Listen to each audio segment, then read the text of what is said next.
Lucas era médico. En cambio Marcos nos va a decir siempre la historia. Que Marcos, el evangelista, dice que se unió estrechamente con San Pedro. Dice que la historia, posiblemente siendo su intérprete, nos va a decir enseguida la historia, que juntos fueron a Roma. San Pedro, por su parte, se refiere a Marcos como su hijo en la fe. Imaginémonos, ¿verdad?, de que si le escudriñamos las lecturas, o sea, las cartas del apóstol San Pablo llama hijo en la fe a Timoteo.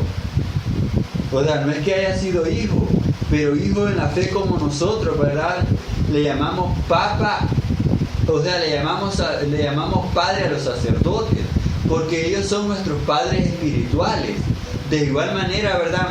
Pedro era el padre espiritual de Marcos.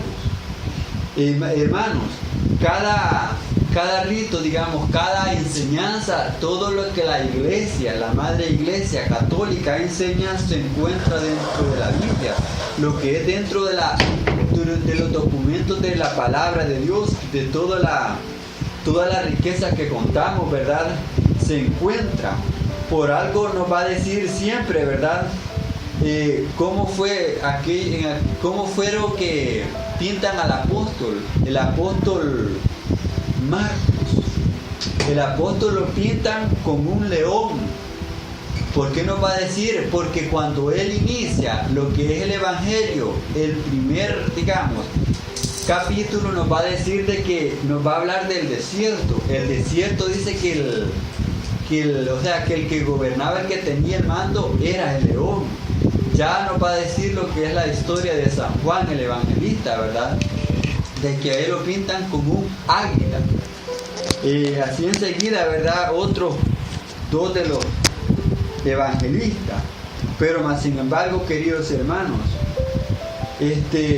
la historia de cada personaje, de cada hombre de Dios, le damos su realce. Nosotros, la Iglesia Católica, conserva esa frescura y esa nitidez, que no ha perdido su esencia, que no ha perdido su valor.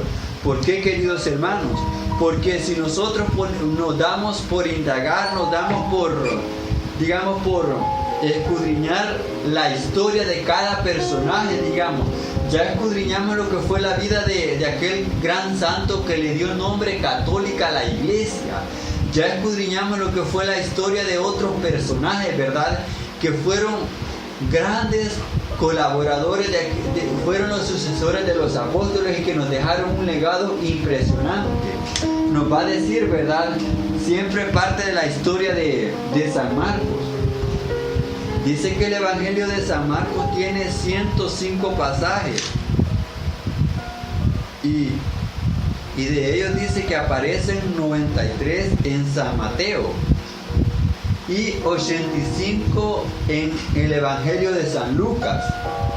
De las 746 frases de Marcos, San Mateo reproduce 606 y copia el 51% de las palabras que emplea Marcos.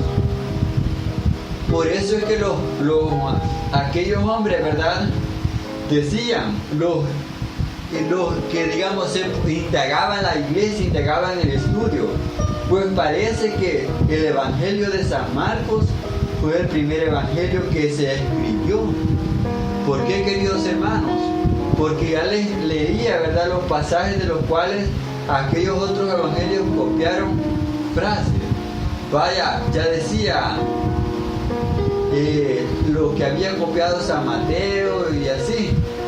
San Lucas dice que reproduce de su evangelio 320 de las 746 frases de San Marcos.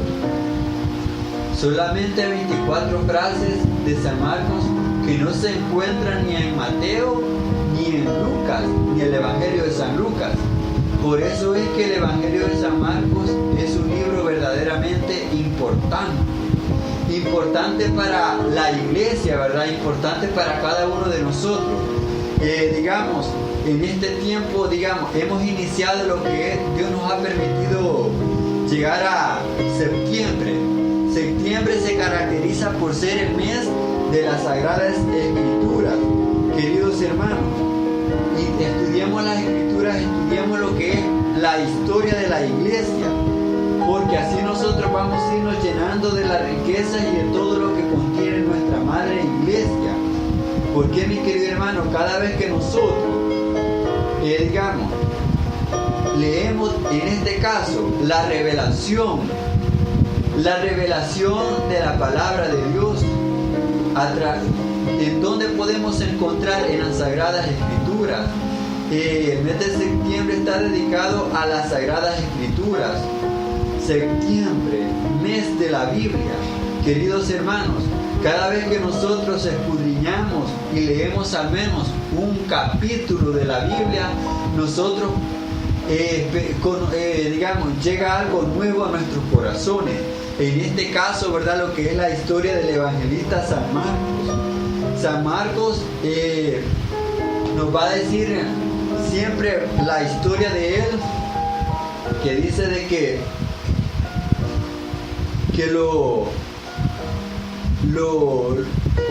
que fue, dice, nombrado obispo de Alejandría. Imaginémonos, hermanos, tuvo un cargo grande dentro de la iglesia.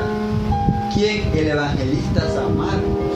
El evangelista San Marcos, que fue aquel hombre que un tiempo tuvo miedo de ir a evangelizar, tuvo miedo de ir a hablar de Jesucristo, pero que más sin embargo, queridos hermanos, por amor a Cristo fue capaz de entregar su propia vida. ¿Y por qué te digo esto de entregar su propia vida? Porque él fue martirizado. Fue martirizado. La tradición de la iglesia conserva todo lo que fue la vida de este gran santo. Fue martirizado y dice que entregó su vida. San Marcos, el autor del segundo evangelio.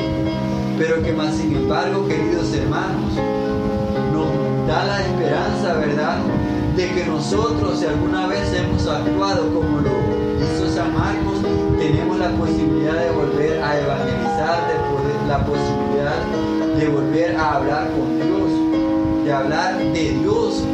Podemos hablar de Dios cada vez que nosotros evangelizamos. La enseñanza para cada uno de nosotros es, queridos hermanos, porque San Marcos era amigo y colaborador. Por algo va a decir, ¿verdad? San Pedro llama a Marco en sus cartas hijo mío. Y San Pablo, cuando escribe a Timoteo desde su prisión en Roma, le dice: tráiganme a Marcos, porque necesito de su colaboración. San Marcos dice que va a ser muy estimado por aquellos hombres dotados de un espíritu, ¿verdad? Y por aquel interés, por aquel deseo de San Marcos. Es que ahora nosotros, ¿verdad?, hacemos elogio, la Iglesia Católica hace elogio a cada uno de aquellos hombres que se entregaron por el reino de nuestro Señor Jesucristo. San Marcos, el evangelista. Ya lo decía, ¿verdad?, el libro de los Hechos lo llama Juan. Pero que más sin embargo, queridos hermanos, la misión de ahora en día que podemos sacar nosotros es de seguir esparciendo el evangelio de Cristo, de seguir hablando de Cristo. San Marcos no tuvo miedo. San Marcos fue martirizado, pero que más sin embargo dio su vida por el evangelio. El evangelio que da vida, el evangelio que libera, el evangelio que restaura, el evangelio que nos tiene preparadas todas aquellas bendiciones para cada uno de nosotros. Decían los antiguos historiadores siempre de este personaje, queridos hermanos, que fue un compañero muy apreciado de los apóstoles. Y cómo no, ¿verdad? Si después de haber sido un hombre tímido, diríamos quizás un hombre cobarde, un hombre que tuvo miedo. Y es que realmente, queridos hermanos, muchas veces el temor, como dice, nos hace perder la bendición. Pero si Dios nos da la fortaleza, si Dios nos da la oportunidad, es de reiniciar, es de continuar aquella misión en la cual Cristo nos ha llamado. ¿Por qué, mi querido hermano? Marcos tuvo miedo, San Marcos tuvo miedo. San Marcos quizás creía que no iba a tener, digamos, toda la valentía de hablar. O sea, muchas veces eso pasa con uno dice, pero es que yo no puedo. Pero es que, queridos hermanos, humanamente quizás no podríamos. Pero si estamos confiando que si voy a hacer algo en nombre de Dios va a salir, es porque así va a ser. Porque el temor no viene de Dios. Viene de Dios cuando nosotros actuamos y decimos, sí, quiero hablar de Dios. Porque el querigma de todo bautizado es de evangelizar, ser un proclamador de la palabra del Señor. San Marcos cumplió esos requisitos. San Marcos dice que fue martirizado el 25 de abril. Fue martirizado el 25 de abril por los enemigos de la santa religión. Imaginémonos, queridos hermanos, el evangelista fue martirizado por los sectarios de aquel tiempo. O sea que la iglesia, la madre iglesia, siempre ha sido atacada, siempre ha sido calumniada, siempre ha sido, digamos, perseguida, siempre ha sido manchada, siempre ha sido calumniada. Pero que más sin embargo, queridos hermanos, que el Espíritu Santo suscita nuevos cristianos valientes que defiendan la iglesia fundada por Cristo. ¿Por qué? Porque lo hicieron estos hombres y cada uno de nosotros lo podemos hacer.